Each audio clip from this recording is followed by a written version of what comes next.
Será que violência se aprende nas escolas? Infelizmente, nos últimos tempos, o ambiente escolar virou palco para agressões entre estudantes, destruição do patrimônio e ataques contra professores. O que é preciso fazer para transformar este quadro negro numa lição construtiva? No N-Blog de hoje, vamos falar sobre violência nas escolas.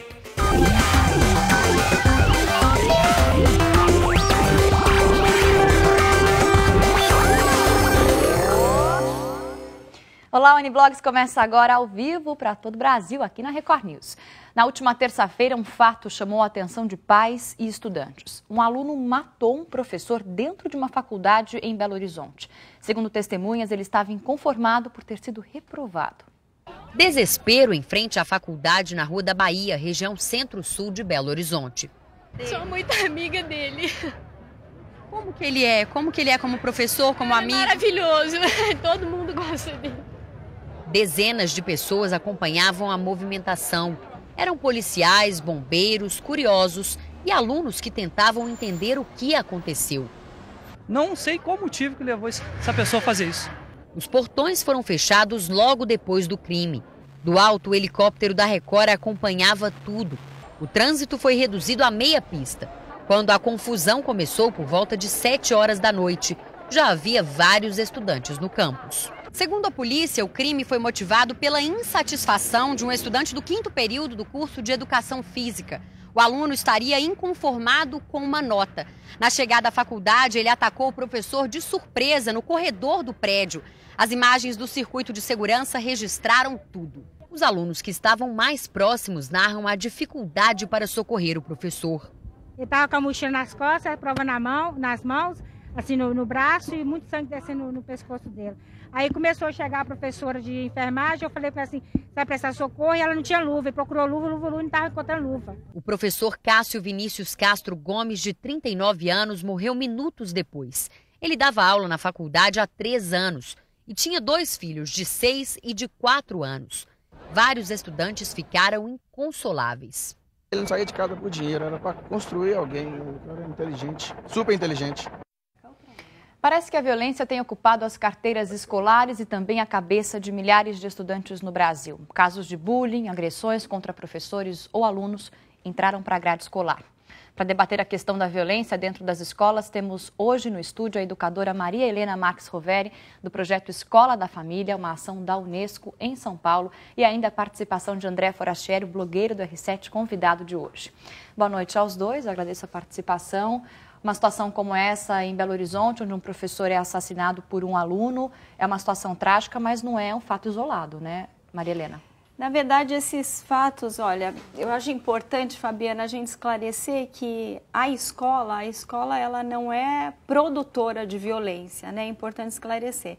E não sendo produtora de violência, ela não pode aceitar ser reprodutora da violência que acontece na sociedade. É preciso se indignar contra isso e não achar que isso é um caso natural. Na verdade, essas questões, assim, esses fatos de violência extrema, né, esses fatos, eles são casos mais isolados, sim. Mas quando acontece coisas como essa, deixam a sociedade absolutamente chocada e, de certa forma, porque todo mundo tem medo de viver a violência, e assim, a sociedade ficando chocada, surge uma série de debates e discussões, assim como nós estamos fazendo hoje, e isso faz com que a gente repense a educação, pensando assim, olha, o que fizemos, o que estamos fazendo, o que deixamos de fazer, que sociedade é essa que nós estamos educando e queremos educar.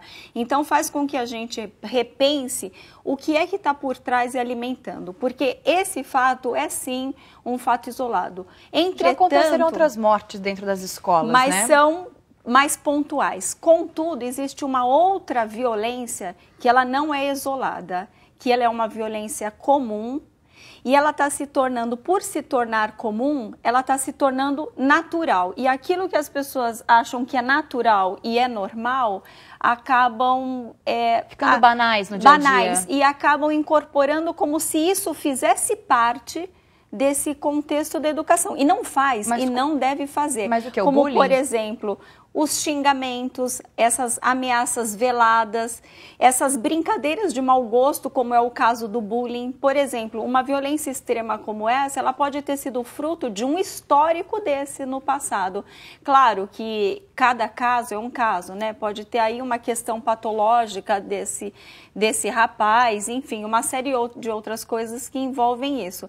Mas, de fato, é preciso que a escola cuide dessa questão da violência e que não ache normal, porque a sociedade achando normal, a sociedade ela se torna se acostumando, se acomodando com isso. Então tem o grupo dos que se acostumam, dos grupos dos que são derrotados, os conformados, e o conformismo, a omissão só serve para reforçar essa violência na escola.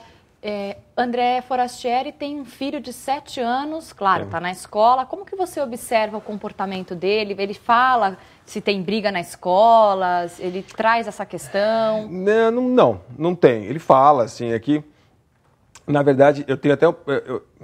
essas coisas todas assim, que violência, bagunça na escola, não violência extrema, que nesse maluco que matou o professor por causa de uma nota. Mas sempre tem uma brincadeira de mau gosto. Mas sempre teve, assim, todos nós sobrevivemos a isso. Eu estudei em escola pública em Piracicaba nos anos 70, entendeu? E aqui estou inteiro, como muitos de nós, entendeu? A gente dava canelada, brigava e etc. Eu aprontava, enfim.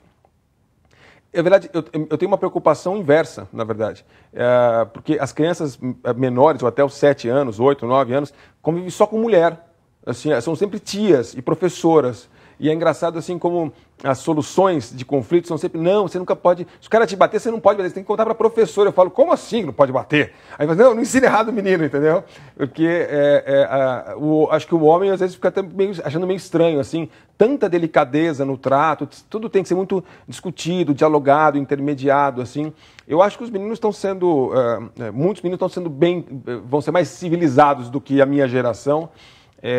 Mas o que tem de verdade, sério, que até amanhã estou tratando desse assunto no blog, é que, assim, como a gente já falou, não existe investimento em educação no Brasil.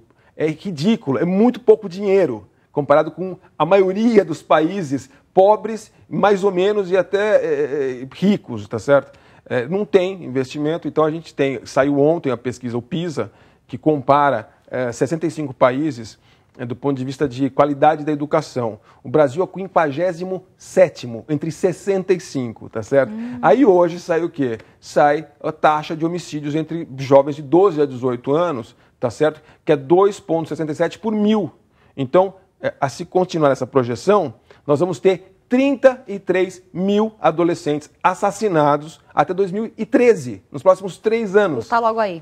Então, assim... Muito grave. Então, e onde esses meninos serão mortos? Onde eles vivem? Na escola, por perto da escola. Na comunidade entre a escola e a casa. Eles são 12 a 18 anos, a maioria pobres, a maioria negros. Você vê, isso se torna tão normal que até a estimativa sai numa perspectiva de que essa coisa é normal vai continuar Inclusive é uma matéria pequena, nem tem muito destaque, assim, sabe? Uma coisa que nem algo normal, que vai continuar acontecendo. E assim, não é normal, não é para ser aceito, não é para ser... as pessoas precisam realmente ficar inquietas diante disso.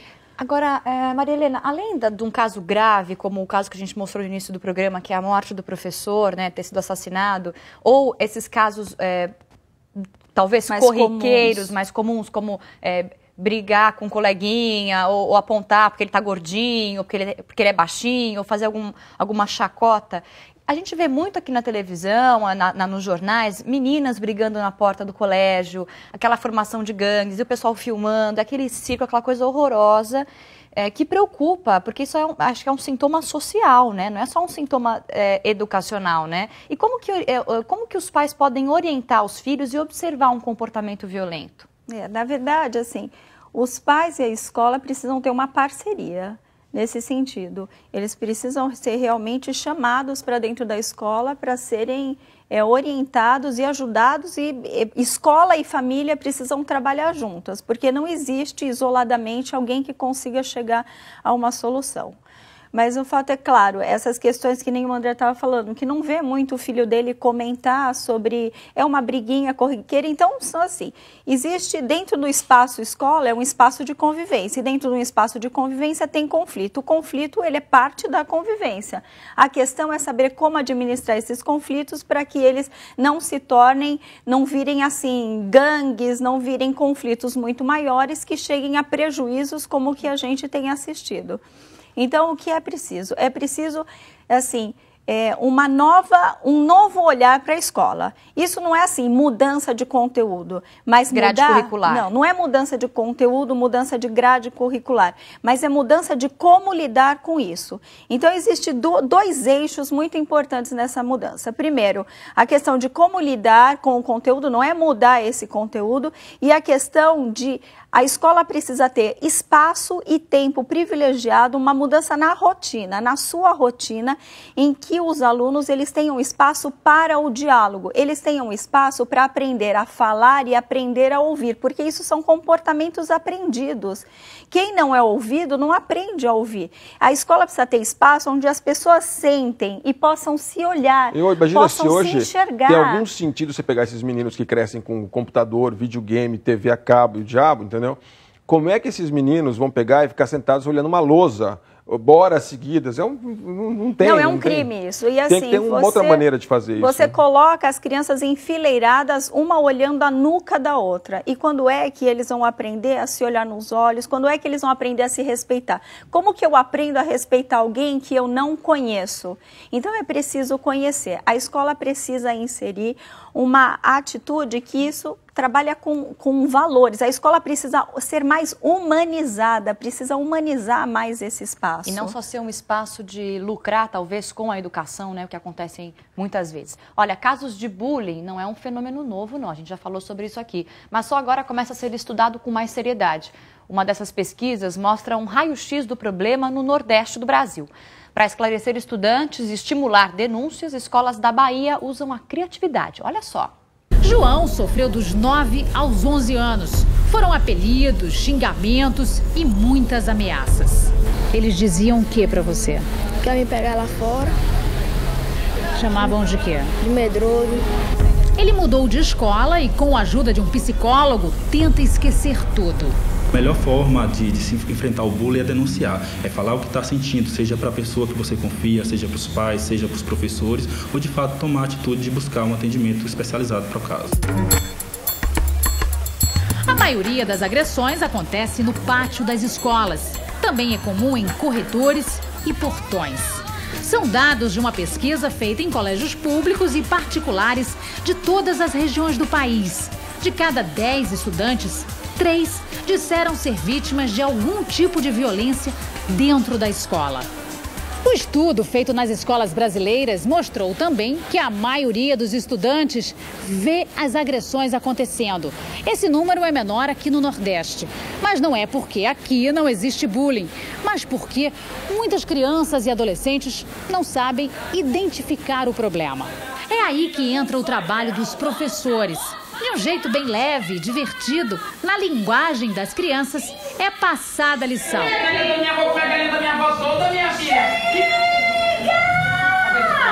que fica, vocês não são amigos? Cuidado que isso é bullying! Mas basta uma distraçãozinha do professor. Você já colocou apelido em alguém? Já. Já naquela menina ali, ó. Qual apelido que você colocou nela? Testão. Mas você não gostava do que colocaram em você? Não.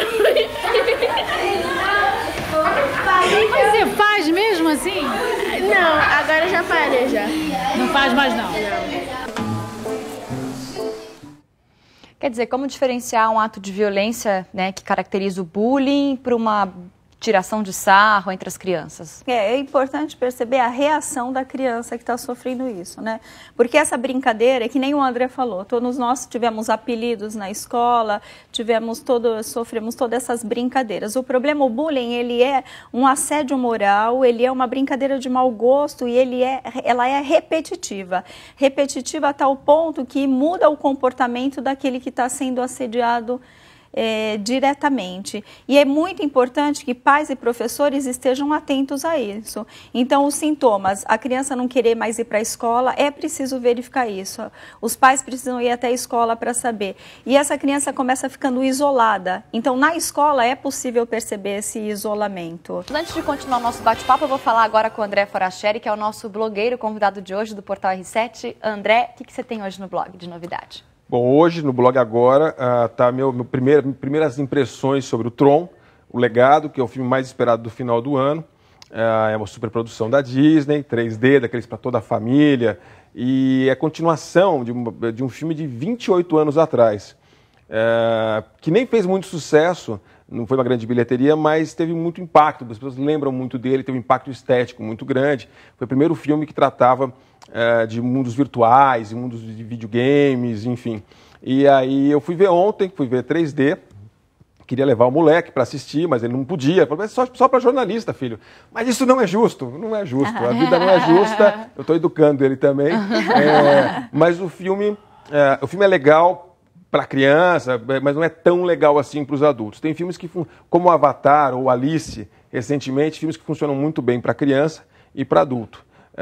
Mas eu achei legal, acho que vale a pena, vai fazer um baita de um sucesso, e eu estou encafifado um pouco com o filme, então eu escrevi umas primeiras impressões, coloquei já, mas quando o filme for estrear na semana que vem, na outra sexta-feira, até lá eu vou conseguir raciocinar um pouco melhor e escrever uma coisa mais direito. Maravilha, quem quiser saber mais, entra lá no blog do André Foracheri e vai ler o texto todo dele. Agora, olha, gente, uma situação bastante crítica, a questão de saúde pública no Haiti. Nesta quinta-feira, um estudo americano comprovou que a epidemia de cólera, que se instalou no país, foi trazido por uma pessoa de fora da região. Milhares de pessoas já morreram nas últimas semanas. O número de mortos já passa dos 2.000, mas os infectados são milhares, mais de 90 mil pessoas. A doença está espalhada por todo o país e também já vem sendo encontrada em países vizinhos, como a República Dominicana. São 3.000 voluntários espalhados por 30 centros de tratamento de cólera em diferentes partes do Haiti. No último mês, mais de 41 mil casos foram tratados nesses hospitais de urgência. No norte do país, onde a epidemia começou, 20 mil pessoas foram atendidas. A maior dificuldade é cuidar de quem mora longe dos centros de saúde. Muitos caminham 4 horas até chegar ao posto. Outros morrem sem chance de atendimento.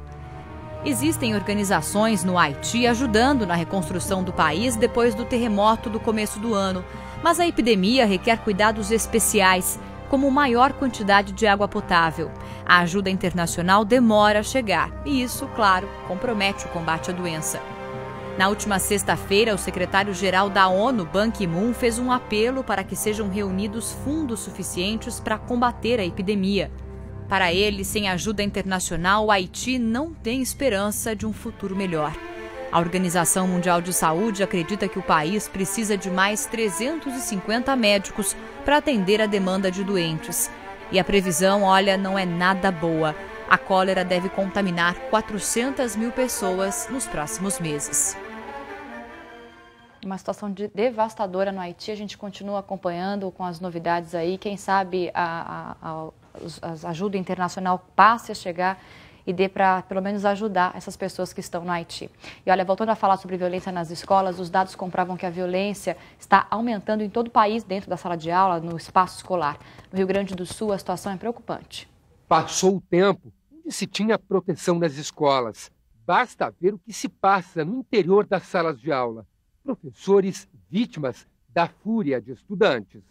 Simone é professora e deu uma aula que nunca mais esqueceu. Eu estava em sala de aula, aplicando uma atividade com os alunos, ao qual o aluno ficou dando as respostas dos colegas. Eu pedi que ele parasse. Ele, rebelde, saiu da sala. Primeiro me ofendeu, me falou vários palavrões, desaforos. Saiu da sala, me assou com a pedra. E eu achei que ele não ia dar a pedrada, mas ele deu. Ele simplesmente jogou Quando eu me distraí, estava de cabeça baixa, ele jogou a pedra. Atingiu aonde? Essa região. A realidade entre estudantes e professores se tornou mais preocupante depois que uma pesquisa revelou o que realmente acontece dentro das escolas. 40% das licenças saúde dos professores aqui do Rio Grande do Sul acontecem por problemas psicológicos. É o resultado, muitas vezes, da agressividade dos estudantes. Veja como ficou Jane. A orientadora educacional foi mais uma a entrar para as estatísticas. Ela teve 2 braços fraturados e 6 dentes quebrados. E veio com a cadeira, quebrou a minha sala, veio por cima. Depois de que eu perdi o sentido, ele é instrutor de artes marciais, aí ele veio para cima de mim e me tirou todos os dentes. Qual será o futuro do estudante que não concordou com uma nota baixa? Ele disse: gosto muito de ti, mas vou te punir. Isso é uma situação assustadora. Eu gosto muito de ti, mas vou te punir, faz isso com a professora. Esse tipo de ação, quando chega nesse extremo, tem que ser encaminhado, tem que ser apurado, não tem como. O fato é que a educação precisa trabalhar com uma ação preventiva. Como? Porque quando chega nesse ponto, realmente a gente é um caso extremo, não tem realmente o que fazer.